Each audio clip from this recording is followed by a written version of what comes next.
శంకర హృదయ నివాసిని పార్వతి పరమేశ్వరి శంకర హృదయ నివాసిని పార్వతి పరమేశ్వరి. జై జగన్మాత దేవి బగళాముఖి. ఓం హ్రీం బగళాముఖి వరదే సర్వసౌభాగ్యప్రదాయిని సమస్త భక్తానాం సర్వాభీష్టం సాదయ సాదయ హ్రీం ఓం స్వాహ. ఈరోజు నేను మీ అందరితోటి ఓ ముఖ్యమైన విషయం మాట్లాడబోతున్నాను. అదేమిటంటే, చాలామంది వచ్చి నాకు చెప్తుంటారు, స్వామి మాకు చాలా భయంగా ఉంది, అన్నిటికీ భయపడుతుంటామని చెప్తారు. ఉద్యోగం చేస్తున్నాను, కానీ నా పై అధికారులు ఏదైనా అంటారేమో, ఉద్యోగంలోంచి తీసేస్తారేమో, వ్యాపారం చేసేంత డబ్బు కూడా ఉంది, కానీ వ్యాపారం చేస్తే ఏమవుతుంది, ఇలా ప్రతిదానికి భయం. కొంతమంది వచ్చి చెప్తుంటారు మా పిల్లలకి భయమండి అని. ఇంకొంతమంది అంటారు పరీక్షలు రాయటానికి వెళుతున్నప్పుడు, ఎగ్జామ్కి వెళుతున్నప్పుడు భయం వస్తే అన్నీ మర్చిపోతుంటామంటారు. అంతేకాదు, భయం కొందరికి ఇంట్లో ఒంటరిగా ఉండాలంటే భయం, ఒంటరిగా నడవాలన్నా భయం. ఇలా చాలామందికి భయం అనేది ఒక ప్రశ్నగా మారింది. నేను ఇదివరకే మీ అందరితోటి చెప్పటం జరిగింది, మనసుకి అధిపతి చంద్రుడు. భయం అనేది మనలో ఎక్కడ పుడుతుంది? మనసులోనే కదా, అవునా కదా? మనసులోంచే భయం పుడుతుంది. నిజానికి మనసు అనేది లేనే లేదు. ఉందా?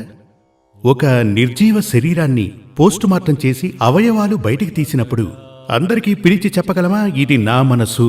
మనసు అనేది ఏమని చెప్పచ్చు, ఒక అవయవం. అది మనకు లేదు. కానీ అందరూ చెప్తుంటారు మనసు మనసు అని. నిజంగానే మనసు అనేది ఒకటి ఉంది. ఇంతకీ మనసు అంటే ఏమిటి? మనసు అంటే అర్థం ఏమిటంటే, అది మనలోని థింకింగ్, మనలోని ఆలోచనలు, మనలోని భావనలు. ఆ ఆలోచనలకు రూపాన్ని కల్పించే ఓ భావన, అదే మనసు. ఆలోచనలకు రూపకల్పన చేస్తే మనకు కనిపించే భావనే మనసు. అందుచేతనే మనసు పర్మనెంట్గా ఉండదు.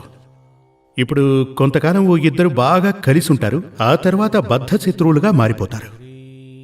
ఇవన్నీ కూడా ఆ మనోనిలయంలో జరుగుతుంటాయి.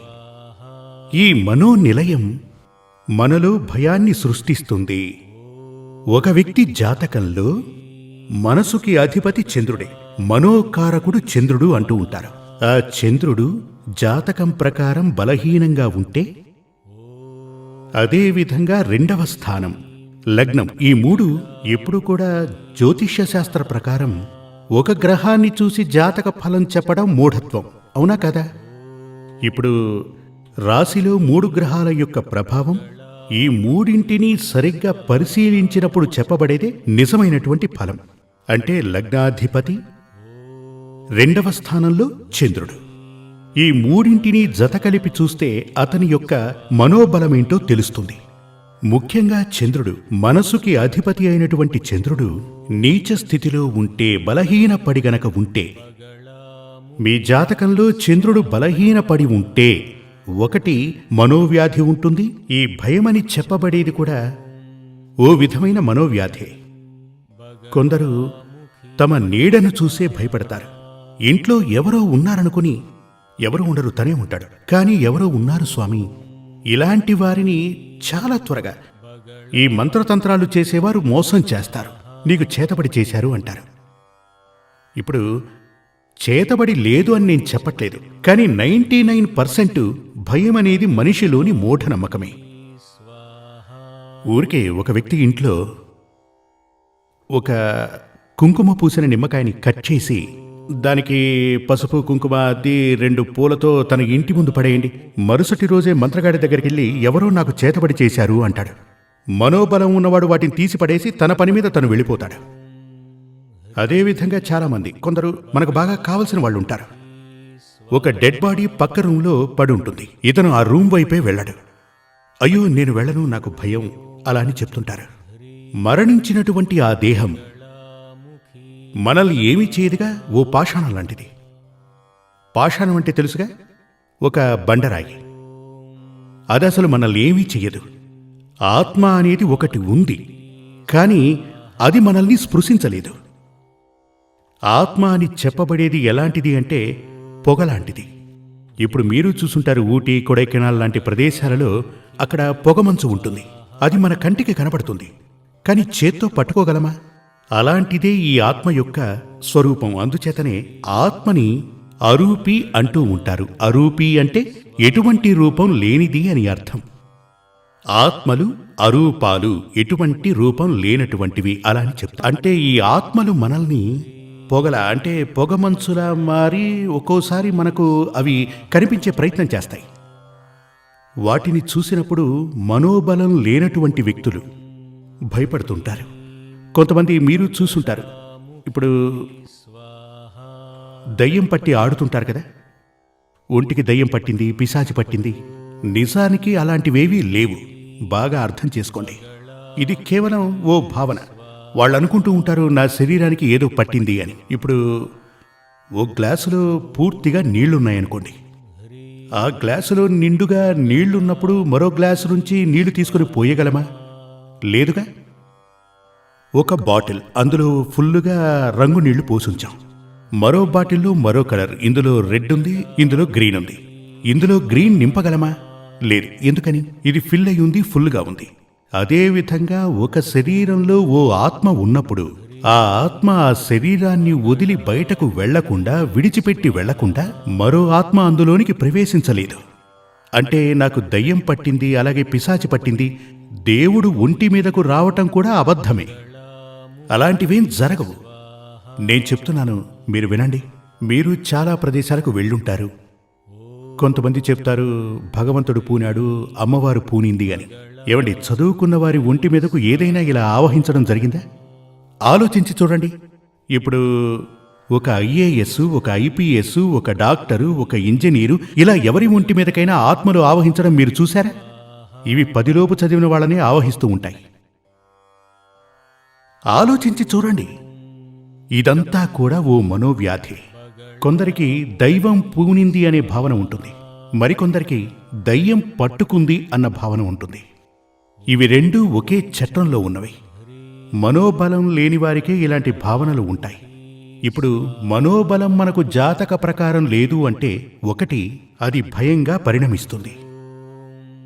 ఆ యోగం అంటే ఇక్కడ భాగ్యమని కాదు, గ్రహాలు పరస్పరం చూసుకోవటం, జత కావటం వల్ల ఏర్పడే ఆ పొజిషన్. అందుకే దాన్ని యోగం అంటూ ఉంటాం. జ్యోతిష్ శాస్త్రంలో అలాగే అంటూ ఉంటాం. ఈ గ్రహయోగాలు వచ్చి అదేమిటంటే, చంద్రుడు మైనస్లో ఉంటే, పాపగ్రహాలు ఉన్నా, హీనస్థితిలో ఉన్నా మనలో భయం ఉంటుంది. ఆత్మస్థైర్యం లేనటువంటి వ్యక్తి అయి ఉంటాడు. కొందరు ధైర్యం లేనటువంటి వారు, కొందరికి ఆత్మస్థైర్యం ఉండదు. కొందరికి అనుమానం ఉంటుంది. భార్య మీద అనుమానం, అమ్మ మీద అనుమానం, అలాగే నాన్న మీద కూడా. వాడు ఇది చేశాడు, అది చేశాడు, ఆవిడ చేతపడి చేయించింది, ఇలా వేల కొద్దీ అనుమానాలుంటాయి. ఇలాంటివన్నీ ఏర్పడడానికి కారణం మనోబలం లేకపోవటమే. మనోధైర్యం ఉంటే, ఆత్మస్థైర్యం ఉంటే జీవితంలో మనం విజయం సాధించగలం. ముందు మనలో అదుండాలి. జీవితంలో విజయం సాధించడానికి ఎన్ని కష్టాలొచ్చినా సరే, మనోబలం లేకపోతే అంతే. మనోబలం ఉండి తీరాలి. మనోబలం ఉండాలి అంటే జాతకంలో చంద్రుడు బలంగా ఉండాలి. అంటే జాతకం ప్రకారం నేను చెప్పినట్టు మీ జాతకంలో ఇలాంటి అనుభవాలు గనక మీకు ఎదురైతే ఖచ్చితంగా మీ జాతకాన్ని తీసి చూడండి. అందులో చంద్రుడు బలహీనంగా ఉంటాడు. చంద్రుడు బలహీనపడడానికి కారణం అమావాస్య ఉంది కదా. అమావాస్య నుండి 8వ రోజు అంటే అష్టమి అంటారు. అంటే ఇది అమావాస్య నుంచి 8వ రోజు, అది అష్టమి. దీనిని శుక్లాష్టమి అని కూడా అంటారు. శుక్లాష్టమి నుంచి పౌర్ణమి వరకు, అంటే పౌర్ణమి తర్వాత మరో అష్టమి కూడా వస్తుంది. అది కృష్ణ అష్టమి. కృష్ణపక్షంలో వస్తుంది గనక అది కృష్ణాష్టమి.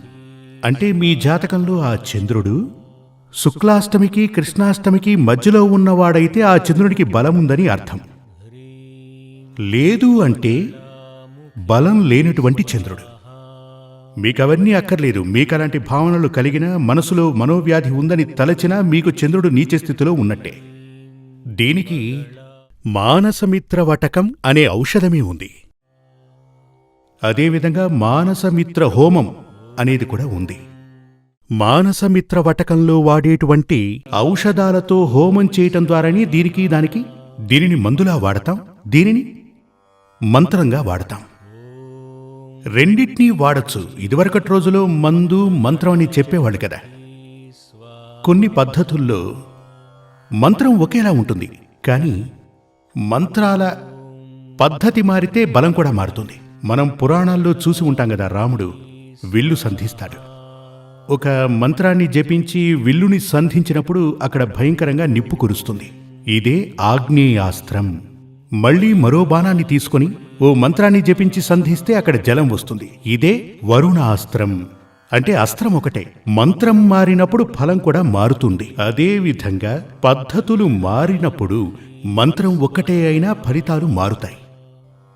ఇప్పుడు మనోబలం లేకపోతే, భయం ఉంది అంటే దానిని మార్చుకోవటం కోసం మనోబలాన్ని పొందటానికి పరిహారాలు చేయాల్సి ఉంటుంది. ఆ పరిహారాల్ని మీరు ఇప్పుడు మెడిసిన్లాగా తీసుకోవచ్చు, ఈ విధంగా హోమంలాగా కూడా చేయొచ్చు. ఏది ఏమైనా దానికి ఫలితం ఉండి తీరుతుంది. కానీ ఆత్మీయంగా చేస్తే దాని ఫలితం శాశ్వతంగా ఉంటుంది. ఎందుకంటే జాతకంలో ఉన్న ఓ ఉదాహరణ చెప్తాను. ఇప్పుడు తలనొప్పి వస్తుంది, దానికో సారిడాన్ వేసుకుంటే తలనొప్పి మాయమవుతుంది. కానీ అది శాశ్వతంగా ఎందుకు వస్తుందో తెలియాలంటే జాతకం చూడాలి. దానికి పరిహారం చేసుకుంటే ఇది మరోసారి మీకు రాదు. అంటే పర్మనెంట్ అయిన సొల్యూషన్, అంటే శాశ్వత పరిష్కారం మనకు దొరకాలంటే జాతకం చూసి పరిహారం చేయించుకోవడం చాలా మంచిది. గతంలో తీసుకుంటే మన ఋషీశ్వరులు ఆయుర్వేదాన్ని కనిపెట్టారు కదా. ఆ ఆయుర్వేదంలో ఎలాగంటే, ఇప్పుడు ఒక పేషెంట్ వచ్చినప్పుడు ఆయుర్వేద పండితులందరూ కూడా జ్యోతిష్శాస్త్రం చదివిన వారే. వారు వెంటనే అడుగుతారు, మీ నక్షత్రం ఏంటి, మీ వయసు ఎంత? ఆయన వెంటనే క్యాలిక్యులేట్ చేసి ఈ దశాకాలం నడుస్తుంది గనక ఇతనికి ఈ మందు పడుతుంది అని అర్థం చేసుకుంటాడు. ఇప్పుడు అంటే ఆ వ్యాధికి కావలసిన మందు, గ్రహదోషానికి అవసరమైన మందు కలిపే ఇస్తూ ఉంటారు. వాతం, కఫం, పిత్తం ఈ మూడు మన దేహంలో ఉంటాయి. ఈ మూడు స్థితులు సరైన మోతాదులో శరీరంలో లేకపోతే మనకు వ్యాధులు 99% వ్యాధులు వస్తుంటాయి. వీటిని కంట్రోల్ చేయగలిగినవే ఈ మంత్రాలు, వాటి పద్ధతులు కూడా. అలా చేస్తే మనకు కేవలం మనోబలం మాత్రమే కాదు, కాయబలం చేకూరుతుంది. కాయమంటే శరీరమని అర్థం. ఇలా మనసుకి, శరీరానికి, మనకి బలం చేకూరాలి అంటే ముఖ్యంగా కొంతమంది చాలా వయసు అయినప్పటికీ చాలా తెంపుగా ఉంటారు, పసిపిల్లల్లా ఉంటారు. వాళ్ళు మాట్లాడే తీరు కానీ ఏమంటారు, వాళ్ళ మూమెంట్స్ అన్నీ కూడా అలా ఉంటాయి. దాని గురించి ఏం చెప్పచ్చు? వాళ్ళకి మనోబలం ఉంటుంది, వాళ్ళ మనసుకి వయసు రానే రాదు. కొంతమందికి చాలా చిన్న వయసే ఉంటుంది, కానీ వృద్ధుల్లా వాలిపోతారు. ఎప్పుడు చూసినా వాళ్ళు తమపై తమకు నమ్మకం లేకుండా ఉండిపోతారు. దానికి కారణం వారికి మనోబలం లేకపోవటమే కారణం. వీటన్నిటికీ జాతకం చూసి చంద్రుని యొక్క శుభదోషాలు, ఆ నీచ ఫలాలు కనుక్కొని వాటికి పరిహారం చేసుకుంటే తప్పకుండా భయం అనే వ్యాధి, అది వ్యాధే. భయం అంటూ ఉంటే అది మనోవ్యాధే. 100% సందేహం లేదు. భయం అంటే అది ఒక మనోవ్యాధి. దాన్ని మార్చడానికి మానసమిత్ర హోమం గనక చేస్తే అది పరిపూర్ణంగా వెళ్ళిపోవడమే కాక మళ్లీ రాదు. జై జగన్మాతాదేవి బగళాముఖి. సమస్త భక్తానాం సర్వాభీష్టం సాధయ సాధయ హ్రీం ఓం స్వాహ. శ్రీ సూర్యమంగళం అద్వైత వేద విద్యాపీఠంలో తాంత్రిక పూజల్లో సిద్ధహస్తులైన ఎందరో ఆచార్యులు అమావాస్య, పౌర్ణమి రోజుల్లో ప్రత్యేక యాగాలు నిర్వహిస్తారు. ఈ యాగాల్లో పాల్గొనడం ద్వారా తల్లి శ్రీ బగళాముఖీదేవి అనుగ్రహం వల్ల సర్వదోషాలూ పోయి సకల సౌభాగ్యాలు మనకు కలుగుతాయి. శ్రీ సూర్యమంగళం అద్వైత వేద విద్యాపీఠం జ్యోతిష్యం, ప్రశ్నలు, వాస్తు, తాంత్రిక పూజలు మరియు వేదయాగాలు నిర్వహిస్తారు. సంప్రదించవలసిన నంబర్ 7305442299 7305442299.